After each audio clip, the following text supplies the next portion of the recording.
औज़ुबिल्लाहिमिनश्शैतानिर्रजीम बिस्मिल्लाहिर्रहमानिर्रहीम। Balochistan public service commission के headmaster SST lecturer education की ऑनलाइन पेडागोजी के क्लासेस के हवाले से मैं Salim Ahmed Barech, lecturer education, government post graduate college Quetta, आपकी खिदमत में हाजिर हूँ। चलें जी, अभी हम स्टार्ट करते हैं community citizenship and community engagement का दूसरा पार्ट, शहरियत और कम्युनिटी की शमूलियत का सेकंड सेशन जो है वो हम स्टार्ट करने जा रहे हैं। ठीक है जी। तो अब आते हैं, अभी पढ़ते हैं एडवोकेसी हमारे पास क्या है। तो एडवोकेसी को हम जो है, जब हम इसकी मीनिंग लेते हैं, तो एडवोकेसी का मतलब ये है कि किसी के लिए आवाज बुलंद करना, ठीक है, वकालत करना, तायीद करना, किसी का साथ देना जो है, ये एडवोकेसी के मीनिंग्स में आता है। अब चलें इसको समझते हैं।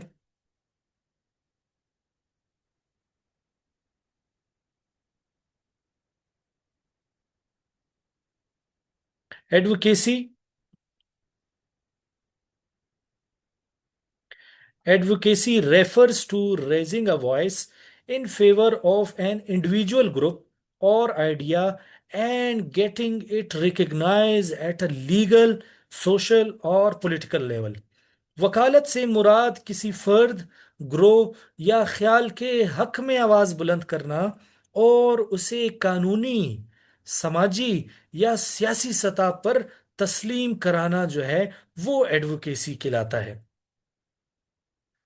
It is a peaceful and organized method through which public issues are highlighted.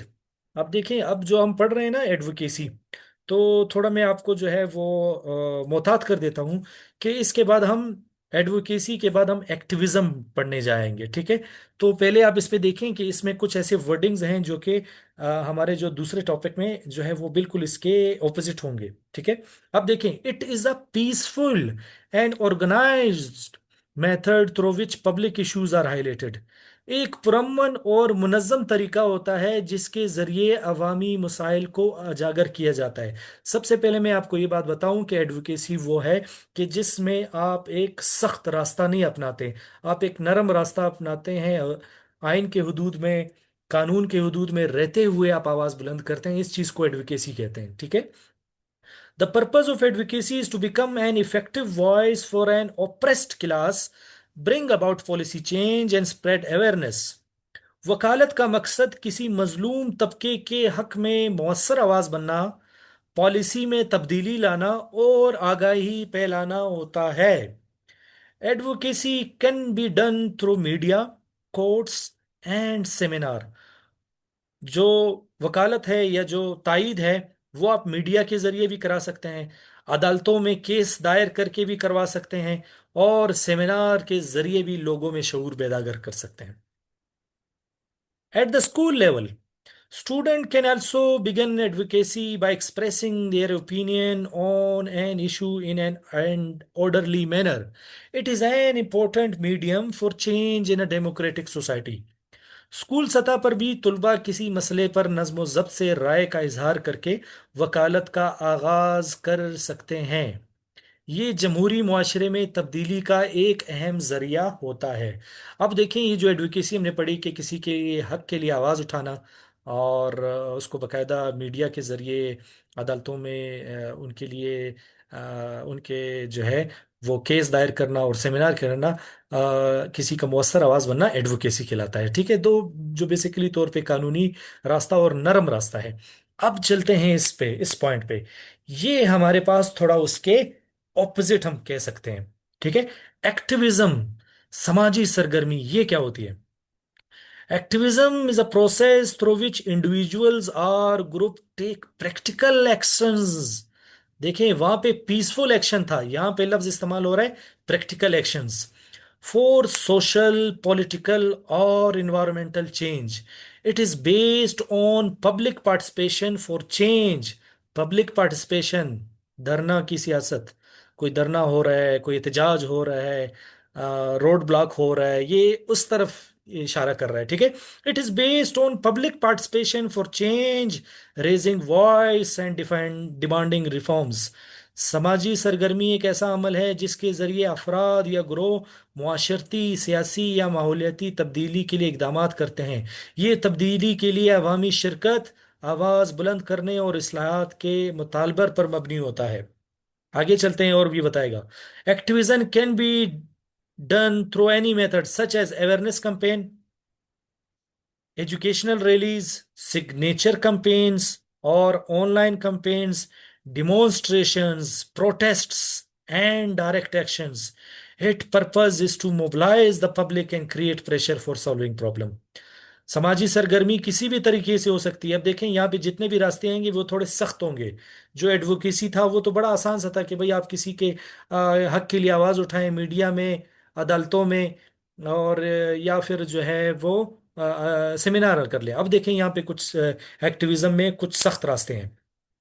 आप आगही मुहिम चलाएंगे, तालीमी रैलियां करेंगे, दस्तखती मुहिम जो अब आजकल जो है वो बाकायदा तौर पे ऑनलाइन होता है। आप किसी के हक में या किसी के खिलाफ जो है बाकायदी दस्तखती मुहिम स्टार्ट कर देते हैं, और ये जो है ऑनलाइन भी होता है और ऑफिसेज और उस किसी समाजी सेटअप में भी होता है।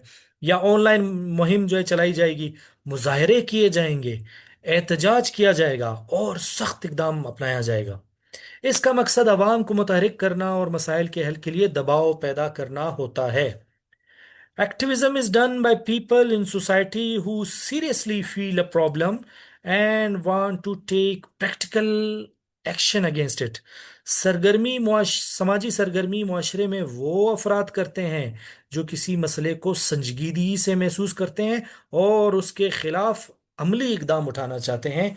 ये हमारे पास एक्टिविज्म था। अभी आपको इंशाल्लाह जो एडवोकेसी है और एक्टिविज्म में जो है वो फर्क आपको समझ आ गया होगा। अच्छा जी, अब हम आते हैं, हमारे पास जो टॉपिक है वो है तालीम में कम्युनिटी की शमूलियत, community engagement in education. Community को कैसे हम एजुकेशन में इन्वॉल्व कर सकते हैं। पहला है formation of school council. School council की तश्कील दें और उसमें मुख्तलिफ स्टेक होल्डर्स को बिठाएं और सबको जो है वो जो है इख्तियार दें फैसले का, बात करने का, बातचीत करने का। ठीक है, तो ये हो सकता है। पेरेंट्स मीटिंग, वालदेन की मीटिंग्स बुलाएं और उनसे जो है इसे डिस्कस कर लें। बेसिकली तौर पे आपने क्या करना है कि अपने स्कूल से जो चार दीवारी के बाहर के लोग हैं उनको आपने इख्तियारात और स्कूल के हवाले से या ऐसे इकदामात के हवाले से आपने उसको इंगेज करना है। ठीक है। अच्छा जी, फंड रेजिंग एक्टिविटी जो है वो जो है आप करें। आप अपने इलाके से फंड रेजिंग एक्टिविटी भी कर सकते हैं। अगर गवर्नमेंट सेटअप है तो आपने इजाज़त लेना होगा, अगर प्राइवेट सेटअप है तो फिर उसकी इतनी एज सच इजाज़त नहीं होती। कारोबारी हजरात, आपके जो बड़े जो मल्टीनेशनल कंपनीज हैं या फिर लोकल कंपनीज हैं, उससे आप फंड रेजिंग कर सकते हैं। वॉलंटियर टीचर्स, रजाकार असातिज़ा को आप बुला सकते हैं कि आपने स्कूल में आके आए पढ़ाएं। ठीक है। टैलेंट शेयरिंग, टैलेंट शेयरिंग जो है कि मिसाल के तौर पे आपने कोई अच्छा काम किया है, आप दूसरों को रिकमेंड करते हैं, वो आपके रिकमेंड करते हैं। ठीक है, इस तरह। मॉनिटरिंग एंड ट्रांसपेरेंसी, निगरानी और शफाफियत आएगी जब आप कम्युनिटी को इन्वॉल्व करेंगे। जाहिर है वो पूछेंगे ये पैसा आ रहा है किधर जा रहा है, किधर खर्च हो रहा है। इंप्रूवमेंट ऑफ फैसिलिटीज, सहूलियात की बेहतरी होगी। जब सारे लोग इन्वॉल्व होंगे तो आपको अच्छे मशवरे मिलेंगे, चेक एंड बैलेंस रहेगा। पार्टिसिपेशन इन डिसीजन मेकिंग, फैसला साजी में शिरकत जब होगी कम्युनिटी की तो फिर अच्छे नताइज जो है वो मिलते हैं। चलें जी, अब हम आगे चलते हैं। कम्युनिटी शमूलियत के चैलेंजेस। ठीक है, चैलेंजेस इन कम्युनिटी एंगेजमेंट। अब जो हम कहते हैं ना कि स्कूल में कम्युनिटी इंटरेस्ट नहीं ले रही, वो क्यों नहीं ले रही, या जो है इलाके के लोग जो है वो नहीं हो रहे हैं, तो वो क्या है। ठीक है, तो वो हमारे पास है जी, सही कह रही हैं जो क्वेश्चन में है, वो आप सही कह रही हैं। अच्छा जी, सबसे पहले है लैक ऑफ अवेयरनेस। शऊर की कमी है, इसकी वजह से जो है लोग जो है वो कम्युनिटी इंगेजमेंट नहीं कर रहे हैं, ना स्कूल में हिस्सा लेते हैं, ना दूसरे एक्टिविटीज में हिस्सा लेते हैं।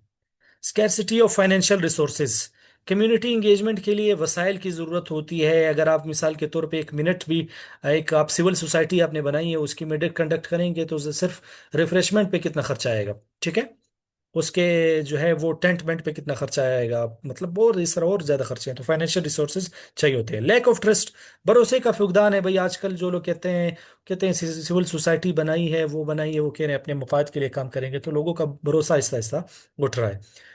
डिफरेंस इन एजुकेशनल लेवल्स, तालीमी सतहों में का बड़ा फर्क है कि स्कूल में बड़ी अच्छी फैसिलिटीज जो है गवर्नमेंट फराहम कर रही है या प्राइवेट इदारा फराहम कर रहा है, और दूसरी जगह पे बिल्कुल तबाह हाल है। ठीक है। सोशल डिस्क्रिमिनेशन, समाजी तफरीक बहुत ज्यादा है, अमीर अमीर से होता जा रहा है, गरीब गरीब तरह होता जा रहा है, और इनका गैप जो है वो ज्यादा से ज्यादा होता जा रहा है। इस वजह से भी कम्युनिटी इंगेजमेंट का कोई खास असर नहीं आ रहा होता।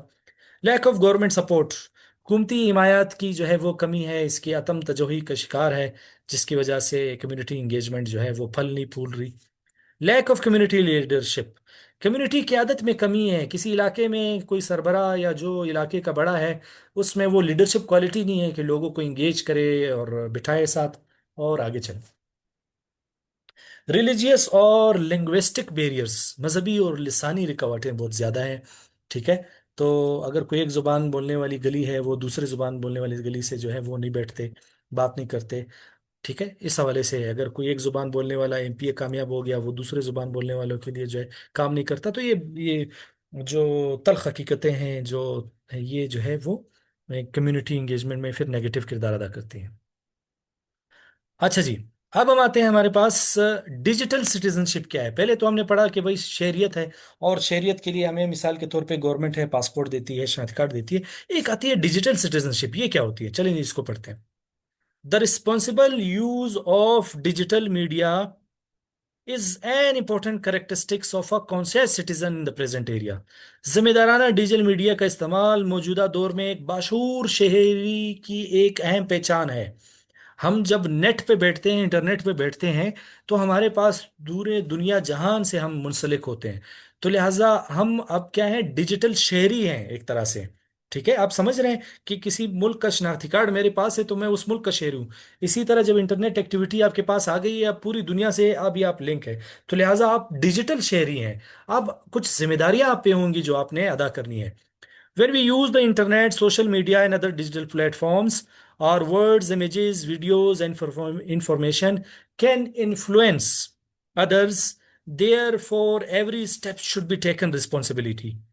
जब हम इंटरनेट, सोशल मीडिया और दीगर डिजिटल प्लेटफॉर्म इस्तेमाल करते हैं तो हमारे अल्फाज, तस्वीर, वीडियोस और मालूमात दूसरों पर असरअंदाज हो सकते हैं।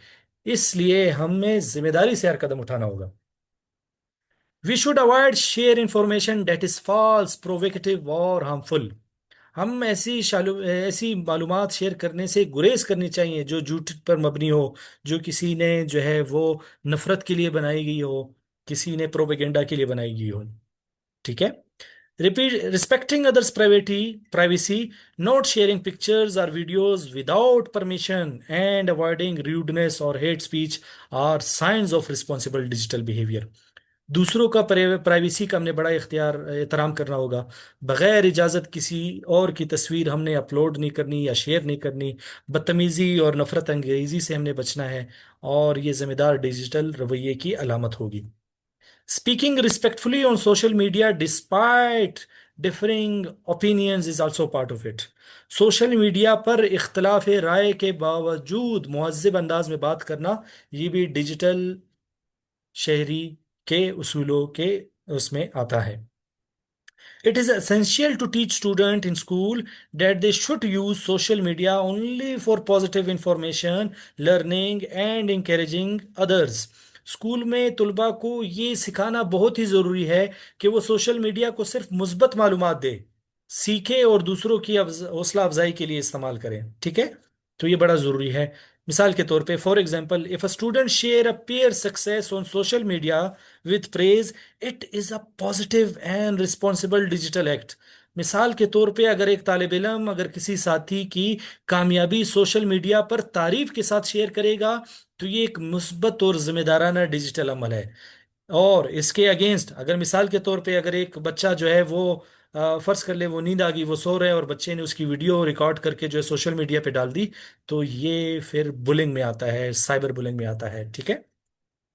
In the digital world, our actions became our identity. Therefore, it is necessary to adopt a careful, polite, and ethical attitude. Digital दुनिया में हमारी हरकत हमारी शनाख्त बन जाती है, इसलिए हमें बड़ा मोहतात रहना होगा, बड़ा मुहज़्ज़ब रहना होगा और बड़ा बाइखलाक रवैया अपनाना होगा। ठीक है। चलें जी। अब हम आगे चलते हैं। फिर हमारे पास responsible use of digital media. अब हमने जब जान लिया तो अब है कि responsible use of digital media हम कैसे करेंगे, वेरीफाइंग द ट्रुथ। तो हम जब इंटरनेट पे बैठे हैं तो हम सिर्फ जो है वो सच को जो है वो देखेंगे, जांच करेंगे। हमें कोई खबर मिल गई तो हमने आगे फॉरवर्ड नहीं करना। हमें किसी ने कोई सोशल मीडिया पे कोई जो है वो चीज़ मिल गई तो हमने उसको वेरीफाई करना होगा बकायदा तौर पे। अगर किसी न्यूज़ चैनल से आ रही है और बकायदा तौर पे वो वेरीफाइड है, ब्लू टिक उस पे लगे हुए हैं, तब हम जो है वो जो है उस पे भरोसा कर सकते हैं, नहीं तो नहीं। नॉट शेयरिंग अदर पिक्चर्स और इंफॉर्मेशन। दूसरों की तस्वीर और मालूमात शेयर नहीं करेंगे, ये हमारी जिम्मेदारी बनेगी। टाइम मैनेजमेंट, वक्त के मैनेजमेंट का ख्याल रखेंगे। ये नहीं है कि हम घंटों घंटों बैठे हैं और टिकटॉक यूज कर रहे हैं और फेसबुक यूज कर रहे हैं, ठीक है। तो हमने बकायदा तौर पे उसके लिए भी टाइम होना चाहिए, लेकिन बहुत कम। यूज ऑफ रिलायबल सोर्सेज, काबिल एतमाद जराए का इस्तेमाल करें। अगर आप लर्निंग भी कर रहे हैं तो आप यूट्यूब लेक्चर में भी जाएंगे तो किसी अच्छे से टीचर को सिलेक्ट करेंगे और उसके पढ़ाएंगे। यूट्यूब में बहुत सारी चीजें ऐसे अवेलेबल है जो आपको गलत गाइड करती हैं। यूज ऑफ पोलाइट लैंग्वेज, महजब जुबान का इस्तेमाल करेंगे जब आप किसी से इंटरेक्ट कर रहे हो इंटरनेट पे। Avoid cyber bullying, cyber bullying से इज्तनाब करेंगे। साइबर बुलिंग वो है गालम गलोच, बदतमीजी, ठीक है, ये चीज। Sharing positive and constructive content, मुस्बत और तामीरी मवाद शेयर करेंगे, ठीक है। कीपिंग वन सेल्फ और अदर सेफ, खुद को और दूसरों को महफूज रखेंगे ये साइबर बुलिंग से और दूसरे ऐसी चीजों से। इस तरह हमारे पास ये जो है हमने ये चीजें, चैलेंजेस हैं जो कि हमने कवर की। तो इस हवाले से अगर कोई क्वेश्चन है, कोई सवाल है तो आप कर सकते हैं। और ये आपने यहाँ पे मैंने कुछ सवाल रखे होंगे तो वो फिर मैं आपको भिजवा दूंगा जिसको आपने अटेम्प्ट करना है, ठीक है।